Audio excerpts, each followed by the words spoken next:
Hello and welcome back to the YouTube channel. Students, फिर से स्वागत है आप सभी का अपने यूट्यूब चैनल NH रहमान में। आज हम करने वाले हैं class 10th NCERT maths chapter number 3 pairs of linear equations में कुछ एग्जाम्पल्स करने वाले हैं और आज हम एग्जाम्पल नंबर 4 से आज की वीडियो का शुरुआत करेंगे। तो देखते हैं एग्जाम्पल नंबर 4 में हमें क्या बताया गया है। Solve the following pairs of linear equation by substitution method. तो सब्स्टिट्यूशन मेथड से हम लोगों को ये दो इक्वेशन हमें गिवन है और हमें इन्हें सॉल्व करना है। तो कैसे करेंगे देखिए। तो पहली इक्वेशन है 7x - 15y = 2 और दूसरी इक्वेशन है x + 2y = 3। अब ये दो इक्वेशन हमने ले ली। फर्स्ट इक्वेशन हो गई ये, सेकंड हो गई ये। तो हमें दोनों में से कोई भी एक इक्वेशन लेनी है। अभी तक हम लोग आपको सब्स्टिट्यूशन मेथड समझाते आ रहे हैं, तो सब्स्टिट्यूशन मेथड के अकॉर्डिंग ही हमें करना है। तो मैं इस वक्त ले रहा हूँ यहाँ पे इक्वेशन नंबर 2। आप फर्स्ट भी ले सकते हैं, जैसे आपकी इच्छा चाहे वैसा करें।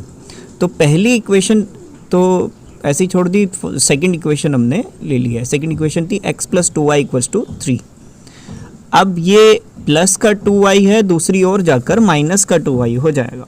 तो x की वैल्यू आ जाएगी 3 - 2y।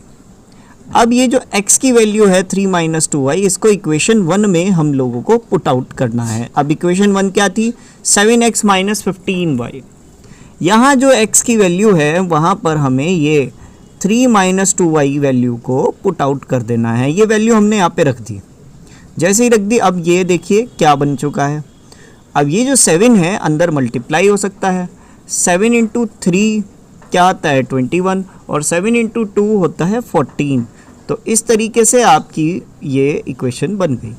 अब माइनस का 14y और माइनस का 15, -14 और -15 दोनों माइनस माइनस प्लस होते हैं सर। तो माइनस माइनस जैसे ही प्लस हुए तो ये बन चुका है -29। ठीक है, -29y। अब कुछ भी करके हम लोग इजीली अब y की वैल्यू निकाल सकते हैं, क्योंकि x तो एक तरीके से नहीं दिख रहा है यहाँ, तो निकालते हैं। तो ये किस तरीके से निकालेंगे? देखो, पहले तो मैंने 29y जो है ना, ये इधर माइनस का है, पहले इसको पॉजिटिव बनाते हैं तो दूसरी ओर ले जाते हैं। यहाँ ऊपर आ चुका हूँ मैं, तो यहाँ पर +29 इधर लिख लिया है और ये जो प्लस का 2 था दूसरी ओर ले जाते हैं, इसको माइनस का बनाते हैं। तो 21 - 2 हुआ, ये हो गया 19 और जो 29 यहाँ मल्टीप्लाई है दूसरी ओर जाकर डिवाइड हो सकता है। इस तरीके से हमारी y की वैल्यू आ जाएगी 19/29। अब y की वैल्यू मिल चुकी है तो x की भी निकाल लेते हैं। तो ये जो y की वैल्यू है इसको इक्वेशन 1 में दोबारा से रख देते हैं। अब इक्वेशन 1 क्या थी हमारी, सॉरी इक्वेशन 2 में दोबारा से रख देते हैं। तो इक्वेशन 2 क्या थी हमारी? देखिए, ये थी हमारी x + 2y = 3। तो ये जो y की प्लेस पर जो वैल्यू बनी है 29/19, इस वैल्यू को हमने यहाँ पे सॉरी ये 19/29 है, इस वैल्यू को हमने यहाँ पे रख दिया। अब ये जो वैल्यू है इसको सॉल्व करते हैं। तो अब इस हिसाब से हमें y की वैल्यू तो मिल चुकी थी, तो हमें अब x की वैल्यू को फाइंड आउट करना है। तो पहले जो होता है, देखो आपको पता होगा कि सामने वाला नंबर जो होता है वो मल्टीप्लाई होता है, नीचे ये नंबर डिवाइड होता है। तो नुमरेटर से ये नंबर मल्टीप्लाई हो जाएगा, तो 2 × 19 होता है 38। और ये 38/29 एक तरफ प्लस का है तो दूसरी ओर जाकर माइनस का हो सकता है 38/29। और ये 29 क्योंकि डिनोमिनेटर में है। अब बच्चों आप लोगों को पता ही होगा, क्योंकि 10th क्लास में जैसे कि आप लोग आ चुके हैं और फ्रैक्शन करना आपको करना आना चाहिए, ज़रूरी है। प्लस कैसे करते हैं, माइनस कैसे करते हैं, मल्टीप्लाई कैसे करते हैं, ये सब आपको पता होना ज़रूरी है। क्योंकि जितना भी आपका ज़्यादातर सिलेबस है फ्रैक्शन के बारे में है, वो मैथ्स में हो या फिज़िक्स में हो, दोनों में। तो ये 29 यहाँ डिवाइड हो रहा है। और दूसरी चीज़ ये है कि इससे माइनस करना है हमें, तो पहले हमें इनका डिनोमिनेटर सेम करना पड़ता है। तो इसकी मल्टीप्लाई हम 29 से कर देते हैं, ये जो नंबर माइनस करना है। तो 29 × 3 हम करेंगे तो -38/29 ऐसे रख देंगे। और 29 की मल्टीप्लाई अगर हम 3 से करते हैं तो आपको पता होगा 3 × 8, 3 9 होता है 27, 2 कैरी हो चुका है, 3 2 होता है 6, 6 + 2 8, 87 इस तरीके से आपका आंसर आ जाएगा। अब 87 में माइनस करना है 38 को, तो 87 में अगर आप माइनस करेंगे 38 को, जो कि मैं पहले से कर चुका हूँ, और ये आंसर आपका 49 आएगा। तो y की वैल्यू आपकी 19/29 है और x की वैल्यू 49/29 है। तो इस तरीके से आपके दोनों आंसर्स आ चुके हैं। अब आप इसको नोट कर सकते हैं अपनी अपनी नोटबुक में। मैं भी चेक कर चुका हूँ ऑलरेडी एग्जाम्पल की बुक में, तो देख सकते हैं आप लोग। जल्दी कीजिए नोटबुक में, बगैर किसी चिंता परेशानी के जल्दी कीजिए। हम लोग बढ़ते हैं नेक्स्ट एग्जाम्पल की ओर।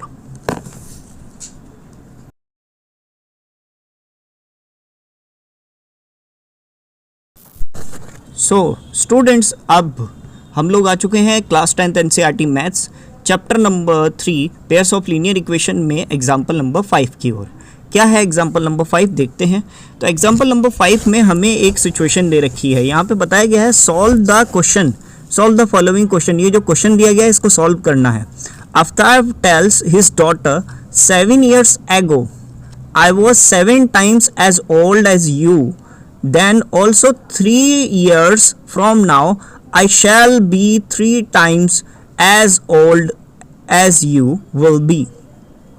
तो ये जो है एक सिचुएशन बता रखी है, और कॉम्पिटिटिव टाइप के जो क्वेश्चंस होते हैं वहाँ पर इस तरीके के एज वाले क्वेश्चन बहुत ज़्यादा आते हैं।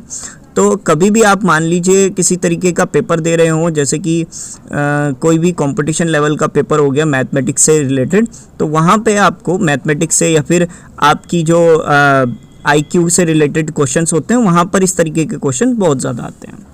तो देखिए क्वेश्चन क्या है। यहाँ पे आफ्ताब अपनी बेटी को ये बता रहा है कि 7 years ago 7 साल पहले I was 7 times, जो आफ्ताब की एज है वो उसकी अपनी डॉटर से 7 times थी, 7 गुना थी। ठीक है, तो इस तरीके से आप समझ सकते हैं कि हम लोग मान लेते हैं let us assumed Aftab age will be considered as x and Aftab daughter age considered as y। तो आफ्ताब की डॉटर की एज तो हमने y कंसिडर कर लिया और आफ्ताब की एज को x कंसिडर कर लिया। अब इन्होंने कहा 7 साल पहले, तो देखो किसी की भी एज का अगर हमें पता लगाना हो कि वो उस पर्सन की एज 7 साल पहले कितनी थी, तो हम क्या करते हैं, हम लेस कर देते हैं। तो जैसे कि अगर अभी आपकी एज 16 या 17 की एज है, तो मैं पूछता हूँ भाई आज से 10 साल पहले आपकी एज कितनी होगी, आप सीधा बोलोगे 17 के हम हैं, और 10 years पहले हम लोगों की एज 7 years थी। तो सेम ऐसे ही अब अगर आफ्ताब की एज अभी x है, तो आज से 7 years पहले x - 7 होगी और डॉटर की y - 7 होगी। अब आफ्ताब ने ये कहा कि 7 times थी, 7 साल पहले 7 times थी। तो देखो एज किसकी ज़्यादा है, आफ्ताब की होगी ऑलरेडी, क्योंकि वो फादर हैं, डॉटर से बड़े होंगे। तो हम इनको बैलेंस करने के लिए किससे मल्टीप्लाई करेंगे, आफ्ताब की डॉटर से मल्टीप्लाई करेंगे 7 को। इसके बाद क्या करेंगे, तो इस तरीके से हमारे पास एक इक्वेशन अपने आप ही बन जाएगी। अब ये क्या होगा, 7 यहाँ पर मल्टीप्लाई हो रहा है, तो अंदर मल्टीप्लाई कर देते हैं 7y, और 7 × 7 49 होता है। इस तरीके से तो यहाँ पर ये मल्टीप्लाई हो गया। अब देखो 7y यहाँ प्लस का है, दूसरी ओर जाकर माइनस का हो सकता है, वहीं माइनस का 7 दूसरी ओर जाकर प्लस का हो सकता है। तो 49 प्लस -49, क्योंकि ये -49 + 7, तो ये इस तरीके से प्लस माइनस माइनस होता है, और बड़ा नंबर माइनस का है, तो यहाँ पर माइनस का 42 आ जाएगा। तो ये एक इक्वेशन हमारी अपने आप ही प्रिपेयर हो गई है। तो इसको हम एक रेक्टेंगल में रख लेते हैं। दूसरी सिचुएशन में आते हैं। तो यहाँ पर लिखा है ऑल्सो 3 years फ्रॉम नाउ, आज से 3 साल बाद। तो अभी आफ्ताब की एज x है और डॉटर की एज y है, तो 3 साल बाद कितनी होगी, अभी आप 17 के हो, तो 3 साल बाद आपकी एज 20 होगी, जाहिर है। इसी तरीके से अगर आफ्ताब की एज x है अभी, तो आने वाले समय में उसकी एज x + 3 हो जाएगी और डॉटर की एज y + 3 हो जाएगी। अब आफ्ताब ये कह रहे हैं कि 3 years फ्रॉम नाउ, 3 साल बाद, आई शैल बी 3 times, मेरी एज तुम्हारी एज से 3 गुना हो जाएगी। तो छोटा कौन है? डॉटर छोटी है, तो डॉटर के साथ मल्टीप्लाई कर देंगे, डॉटर की एज के साथ मल्टीप्लाई कर देंगे। ठीक है, तो यहाँ पर क्या होगा, ये नंबर इसी तरीके से इक्वेशन बन चुकी है, x + 3 = 3 ब्रैकेट y + 3। इस 3 को अंदर मल्टीप्लाई कर देते हैं, तो ये पहले आ गया 3y, और 3 × 3 होता है 9, तो ये आ चुका है 3y + 9। अब ये 3y प्लस का है, दूसरी ओर जाकर माइनस का हो सकता है, वहीं प्लस का 3 दूसरी ओर जाकर माइनस का हो सकता है। तो -3 + 9 इस तरीके से ये आ गया 6, और ये दोनों लाइक टर्म्स नहीं है, तो इनको हम कुछ भी नहीं कर सकते। लेकिन देखा जाए तो एक इक्वेशन हमारी ये भी बन चुकी है। तो दोनों इक्वेशंस को हमने अब यहाँ पर लिख दिया है, और ये एक इक्वेशन हो गई इक्वेशन 1, और ये हो चुकी है इक्वेशन 2। तो ये आगे का है, कहीं आप इसी पेज पर ही एक ही पेपर पे वो कर दो, क्योंकि मेरे पास स्क्रीन बहुत छोटी है, तो आप इसको इसके नीचे करना, ठीक है, इस बात का ध्यान रखना, क्योंकि representation is also an important part. ठीक है, तो पेपर में रिप्रेजेंट होना भी एक ज़रूरी चीज़ है, तो आपको इस बात का ध्यान रखना है, क्योंकि मेरे पास यहाँ पर स्पेस कम है, इसीलिए मैं यहाँ पर एक लाइन खींच देता हूँ रेड कलर की, ताकि आपको पता रहे कि ये इसके नीचे का पार्ट है। अब हम लोगों के पास 2 इक्वेशन आ चुकी है, और हम लोगों को सब्स्टिट्यूशन मेथड से, क्योंकि नीचे बताया गया है कि सब्स्टिट्यूशन मेथड से ही इसको सॉल्व करें, तो देखते हैं कैसे हो सकता है। तो फ्रॉम इक्वेशन 2 मैं ले लेता हूँ, तो इक्वेशन 2 थी x - 3y = 6। अब ये 3 माइनस का है, दूसरी ओर जाकर प्लस का हो सकता है, तो इस तरह से आ जाएगा मेरा x = 6 + 3y। इस x = 6 + 3y को हम इक्वेशन 1 में रखते हैं, और इक्वेशन 1 मेरी कुछ इस तरीके से थी, x - 7y = -42। अब यहाँ x की प्लेस पर मैंने 6 + 3y रख देना है, तो जैसे ही रख दूंगा ये कुछ ऐसे आ जाएगा, और ये 3y है -7, तो 3y और -7 प्लस माइनस माइनस होता है, बड़ा नंबर यहाँ पर माइनस का 7 है, तो इस तरीके से आंसर यहाँ पर आ जाएगा -4y, और ये 6 यहाँ पर प्लस का दूसरी ओर जाकर माइनस का हो सकता है।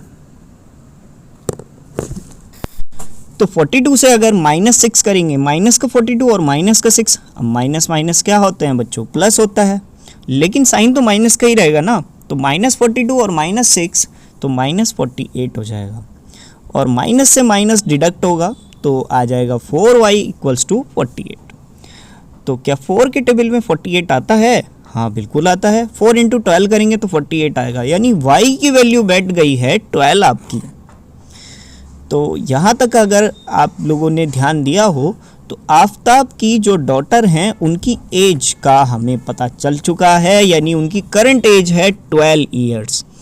अब आगे चलते हैं तो देखते हैं, तो अब आफ्ताब की एज भी पता लगाते हैं। तो जैसे कि y की वैल्यू यानी आफ्ताब की डॉटर की एज की वैल्यू हमें 12 पता चल चुकी है, लेकिन कोई 12 years की कोई 12 year old का कोई चाइल्ड से इतना गहरा सवाल कोई करता है, पहेली वाला सवाल 12 साल का बच्चा तो नहीं दे पाएगा, लेकिन हमें तो आफ्ताब की डॉटर की हेल्प करनी पड़ेगी। तो देखते हैं, तो आफ्ताब की एज का भी पता लगाते हैं। तो यहाँ पर आ चुका है इक्वेशन नंबर 2 हम ले लेते हैं, क्योंकि इक्वेशन 1 पहले ले ली थी। तो ये थी इक्वेशन नंबर 2, x - 3y = 6। तो y की वैल्यू जैसे कि 12 है, तो 12 हम पुट आउट कर देंगे, 3 × 12 करेंगे तो 36 आएगा, और ये 36 यहाँ माइनस का है, दूसरी ओर जाकर प्लस का हो जाएगा। तो 6 + 36 किया तो वो आ जाएगा आपका वापस से 42। तो आफ्ताब की एज यहाँ तक हमें क्लियर हो चुकी है कि आफ्ताब की एज 42 ईयर है, और आफ्ताब की डॉटर की एज 12 years है।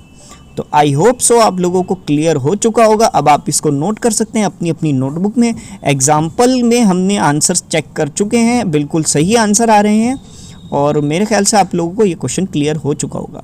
So thank you very much. अब हम लोग चलते हैं नेक्स्ट क्वेश्चन की ओर।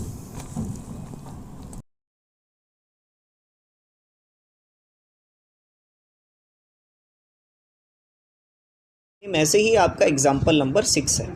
तो इस वक्त हम लोग आ चुके हैं क्लास 10 NCERT मैथ्स में chapter number 3 pairs of linear equation का एग्जाम्पल नंबर 6 कर रहे हैं। इन अ शॉप, तो एग्जाम्पल कैसा है ये देखिए। In a shop the cost of 2 pencils and 3 eraser is 9। तो 2 पेंसिल और 3 इरेज़र अगर आप परचेज़ करते हो तो वो 9 रुपीज़ की हैं। And the cost of 4 pencils and 6 eraser is 18। 4 pencil और 6 इरेज़र ख़रीदने पर 18 रुपये की हैं। Find the cost of each pencil and each eraser. अब कॉस्ट निकालनी है पेंसिल की भी और इरेज़र की भी, तो निकालना शुरू कर दीजिए। सबसे पहले तो हम लोगों को इन्हें एक्स और वाई की वैल्यू में लाना पड़ेगा। तो मैं यहाँ पर लिख दूंगा let the cost of pencil consider as x and cost of pen consider as y. तो पेंसिल की कॉस्ट हमने एक्स मानी है और पेंसिल की कॉस्ट हमने वाई मानी है। तो ये कुछ ऐसी वैल्यू आ गई 2x + 3y = 9, यानी 2 तो पेंसिल हैं और 3 इरेज़र हैं, तो 9 आ चुकी है एक इक्वेशन। और दूसरी इक्वेशन है 4x + 6y = 18, यानी 4 तो पेंसिल हैं और 6 इरेज़र्स हैं, तो ये 18 आया। अब हमें क्या निकालना है, हमें निकालनी है x और y की वैल्यू। तो ये फर्स्ट इक्वेशन और ये सेकंड इक्वेशन। तो अगर मैं फर्स्ट इक्वेशन लेता हूँ तो ये आता है 2x + 3y = 9। यहाँ 2x यहाँ 3y प्लस का है, दूसरी ओर जाकर माइनस का हो सकता है। वहीं 2 यहाँ मल्टीप्लाई तो दूसरी ओर जाकर डिवाइड हो सकता है।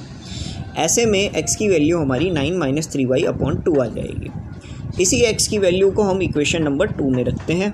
तो इक्वेशन नंबर 2 में जब हम लोग इसको रखते हैं तो ये इक्वेशन थी हमारी 4x + 6y = 18। तो यहाँ x की प्लेस पर हमने ये वैल्यू पुट आउट कर दी। जैसे ही पुट आउट की आगे देखते हैं तो ये 4 जो है ना ये अंदर जा सकता है। 4 9 36 होता है और 4 × 3 12 होता है। तो अरे ये तो कट भी हो सकता था, लेकिन अब मैंने मल्टीप्लाई कर दिया तो चलते हैं। अच्छा, ये जिसका कोई नहीं उसका 1 है, तो ये जो 2 है 6 से मल्टीप्लाई हो सकता है। तो आगे कर लेते हैं, नीचे जगह नहीं है। 2 × 6 = 12 यहाँ पे हम रख सकते हैं। ठीक है, 2 × 6 ये डायरेक्टली मल्टीप्लाई हो गया और मल्टीप्लाई होने के बाद ये 12 आ चुका है। अब ये माइनस का 12, ये प्लस का 12 फिर से आपस में कट गए। बचा क्या, 36 - 0 यानी 36/2। और 2 को अगर 36 से डिवाइड करूँगा फिर 18। अब 18 = 18 तो आ रहा है, लेकिन मेरी ये x की और y की वैल्यू एक तरीके से नहीं आई। अब जब नहीं आई तो अब हम क्या करें, तो इसमें फ़िक्र करने वाली बात नहीं है। जिस तरीके की प्रीवियस क्वेश्चन किया इसी तरह से हम यहाँ पे एक स्टेटमेंट लिख देंगे, क्योंकि ये दोनों इक्वेशन सेम है। सेम कैसे है, अब देखिए। ये थी 2x + 3y = 9 और ये है 4x + 6y = 18। अब यहाँ पर अगर 2 कॉमन ले लेना हम सेकंड इक्वेशन में, तो ये 2 कॉमन लेने पर अंदर बचता है 2x + 3y और ये 2 18 से डिवाइड हो सकता है।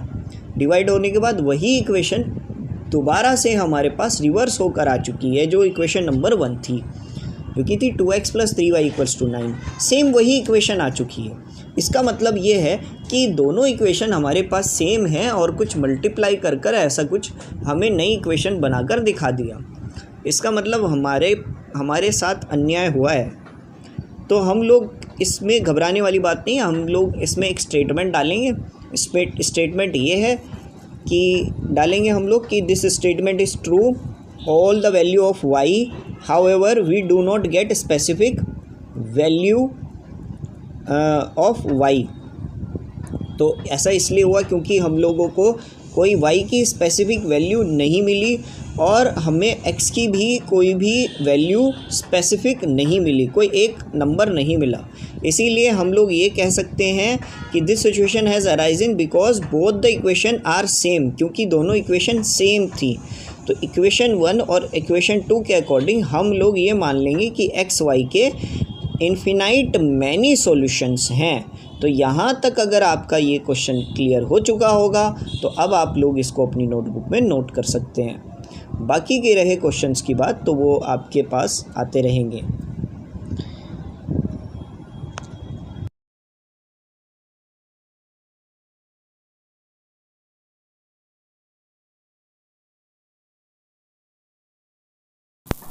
फाइनली स्टूडेंट्स हम लोग आ चुके हैं class 10th NCERT maths pair of linear equation into variables में एग्जांपल नंबर 7 पर। देखते हैं एग्जांपल नंबर 7 में हमें क्या बताया गया है। यहाँ पे हमें दो इक्वेशन दे रखी हैं और पूछा गया है two rails are represented by the equation. दो इक्वेशंस हमें रिप्रेजेंट है। Will the rails cross each other, मतलब ये जो दो लाइंस हैं, मतलब इनको आपको आपने जैसे कि पॉलिनोमियल और क्वाड्रेटिक इक्वेशन जो चैप्टर है उसके अंदर भी आप देखोगे तो, और एक्सरसाइज 3.1 में आपने देखा कि किस तरीके से लाइंस क्रॉस होती हैं या इंटरसेक्ट होती हैं या पैरेलल होती हैं। तो ये पूछ रहे हैं क्या ये दो लाइंस आपस में क्रॉस हो सकती हैं, और या फिर अगर नहीं तो बताइए कैसे। तो सबसे पहली बात तो आप ये देखिए कि हम इन दोनों को जानने की कोशिश करेंगे कि अच्छा क्रॉस जो है वो दो ही तरीके से हो सकती हैं, या तो वो कोइंसिडेंट हो या फिर वो इंटरसेक्टिंग हो। तो देखते हैं। तो पहली इक्वेशन है हमारी x plus 2y equals to minus 4 equals to 0। दूसरी इक्वेशन है 2x प्लस 4y माइनस 12। अब हम इक्वेशन 1 ले लेते हैं। तो इक्वेशन 1 में अगर आप देखोगे तो ये माइनस का 4 दूसरी ओर जाकर प्लस का हो जाएगा, और ये जो 2y है दूसरी ओर जाकर माइनस का हो सकता है। तो इस तरीके से x की वैल्यू हमारी 4 माइनस 2y आ सकती है। वहीं ये x की जो वैल्यू है इसको हम इक्वेशन 2 में पुट कर देंगे। तो जो इक्वेशन 2 थी हमारी वो कुछ इस तरीके से थी 2x plus 4y minus 12 equals to 0। यहाँ जो ये x है इसकी जगह पर हमें ये वैल्यू पुट आउट कर देनी है। तो जैसे ही पुट आउट करेंगे ये आ जाएगा। 2 इंटू 4 होता है 8, 2 इंटू 2 होता है 4। माइनस 4y और प्लस 4y ये तो एक जैसे हैं, लेकिन माइनस प्लस कट सकता है तो ये कट जाएंगे। बचा हमारे पास 8 माइनस 12। 8 में से 12 माइनस होंगे, और क्योंकि माइनस का 12 बड़ा है तो यहाँ पर माइनस 4 आ जाएगा। अब ये क्या हो गया, कुछ अजीब सी इक्वेशन नहीं आई। माइनस 4 इक्वल्स टू 0 आ रहा है। क्या ये आपस में क्रॉस हो सकता है? बिल्कुल नहीं, क्योंकि इक्वेशन तो बिल्कुल भी इक्वल नहीं आ रही है। ना तो हमारे पास x की वैल्यू कोई निकली है, ना ही y की कोई वैल्यू निकली है। तो पूरे के पूरे जो चैप्टर में आपको सिर्फ यही एक क्वेश्चन ऐसा है जो इस तरीके का है जिसमें आपकी स्टेटमेंट फॉल्स आ रही है। तो ये जो यहाँ पर क्वेश्चन ने हमसे पता किया था, मालूम करने की कोशिश की थी, पूछा था कि क्या will the rails cross each other. मैं कहूँगा नहीं, क्योंकि ये जो स्टेटमेंट आपने हमें शो की है ये बिल्कुल गलत है। दोनों इक्वेशन आपस में क्रॉस नहीं कर रही हैं। Therefore the equation do not have common solution, so the two rails will not cross each other। तो क्योंकि दोनों इक्वेशन आपस में कॉमन नहीं है इसीलिए ये आपस में कट भी नहीं कर सकती हैं। देखा जाए तो अगर आप ध्यान से देखोगे तो अगर ये 1 है ये 2 तो 1/2, और ये 2 और 4 तो ये भी कट होकर 1/2 हो सकता है। लेकिन माइनस 4 और माइनस 12 इनको रखेंगे तो ये 1/3 आएगा।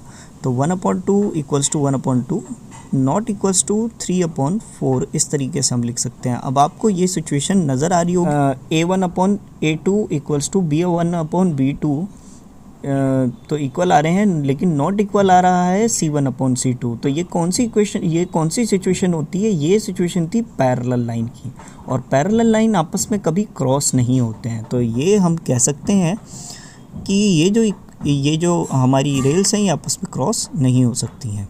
तो मेरे ख्याल से आप लोगों को ये क्वेश्चन अच्छे से क्लियर हो चुका होगा क्या है इसमें, किस तरीके से हमसे क्या पूछा गया था, और ये एग्जांपल्स भी आज के कंप्लीट हो चुके होंगे। सो अगर आपने ये वीडियो यहाँ तक देख ली है तो मैं आप सभी से कहना चाहूँगा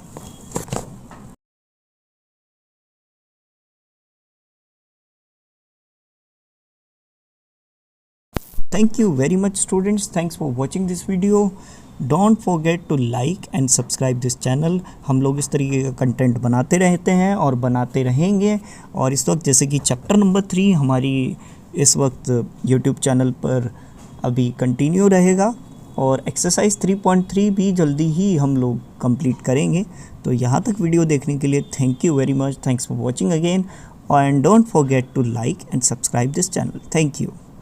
वीडियो लेट आने का रीज़न ये है क्योंकि मेरे भी एग्ज़ामिनेशंस चल रहे हैं और इन दिनों एग्ज़ामिनेशंस चलने की वजह से मुझे वीडियो एडिट करने में और वीडियो को रिकॉर्ड करने में बहुत टाइम की प्रॉब्लम हो रही है। दैट्स वाई वीडियो थोड़ी सी लेट हो रही है, लेकिन एक्सरसाइज 3.3 जो है वो जल्द ही कंप्लीट हो जाएगी।